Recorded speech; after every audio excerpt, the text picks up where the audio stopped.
രചന ജയേഷ് മൈനാഗപ്പള്ളി. അവതരണം ലക്ഷ്മി ജ്യോതി സായികൃപ. സ്നേഹം കൊതിക്കാത്ത മനുഷ്യരില്ലെന്നാണ് വെയ്പ്പ്.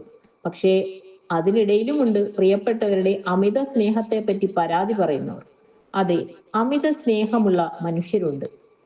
തന്റെ പ്രിയപ്പെട്ടതെന്ന് വിശ്വസിക്കുന്ന മനുഷ്യർ മറ്റാരോടെങ്കിലും ഇത്തിരി അധികം സ്നേഹം പ്രകടിപ്പിക്കുന്നത് കണ്ടാൽ തകർന്നു പോകുന്നവർ, അല്ലെങ്കിൽ അവരോട് മറ്റാരെങ്കിലും തന്നേക്കാൾ അധികമായി സ്നേഹിക്കുന്നുവെന്ന് തോന്നിയാൽ കരഞ്ഞു പോകുന്നവർ. അങ്ങനെ കുറേ മനുഷ്യരുണ്ട് ഇവിടെ നമുക്ക് ചുറ്റും. ഒരിക്കലെന്നോ കിട്ടാതെ പോയ സ്നേഹമൊക്കെ പിന്നീട് എപ്പോഴോ കിട്ടിത്തുടങ്ങിയപ്പോൾ വരണ്ടുണങ്ങിയ ഭൂമിയിലേക്ക് പെയ്തിറങ്ങിയ മഴയെ പുതഞ്ഞുകിടന്ന വിത്തുകൾ ആസ്വദിച്ചതുപോലെ മനസ്സിൽ അടക്കം ചെയ്ത ഉണങ്ങിയ പ്രതീക്ഷകൾക്ക് മുളപൊട്ടിയ മനുഷ്യർ.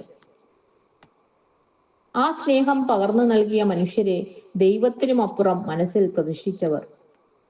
മറ്റൊരാളുടെ മനസ്സിൽ ഒരിക്കലും ഒരിടമുണ്ടാകില്ലെന്ന് കരുതി ഉറപ്പിച്ചെടുത്ത് അങ്ങനെ ഒരിടം തുറന്നു കിട്ടിയപ്പോൾ ലോകം ജയിച്ചവരെ പോലെ മതിമറന്നവർ.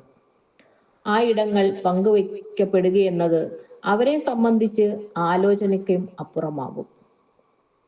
എല്ലാവരാലും വെറുക്കപ്പെട്ട് എല്ലാത്തിനെയും വെറുത്ത് ഒടുവിൽ ഒരു നാൾ ഒരു മനുഷ്യന്റെ സ്നേഹത്തിന്റെ ഉറവ കണ്ടെത്തിയപ്പോൾ ആ മനുഷ്യനിലേക്ക് തന്റെ ലോകത്തെ ചുരുക്കി ചെറുതാക്കിയവർ.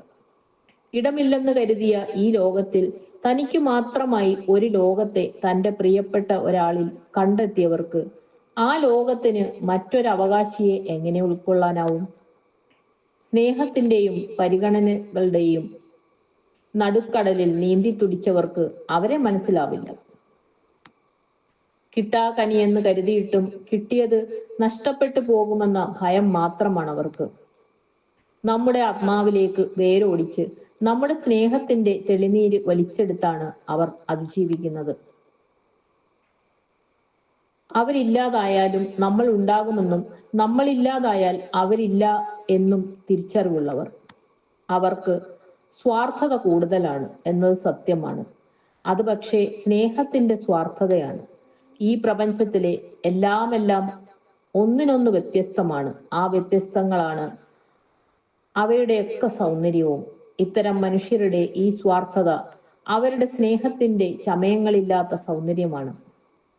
ഒരർത്ഥത്തിൽ നമുക്ക് വേണ്ടി നമ്മൾ പ്രാർത്ഥിക്കുന്നതിനേക്കാൾ 1000 മടങ്ങ് ശക്തിയുള്ള ഒരു പ്രാർത്ഥനയാണ് അവരുടെ ആ സ്വാർത്ഥത. സ്നേഹം കൊണ്ട് മുറിവേറ്റ മനുഷ്യരുടെ സ്നേഹം നിലനിർത്താനുള്ള പ്രാർത്ഥനയാണിത്.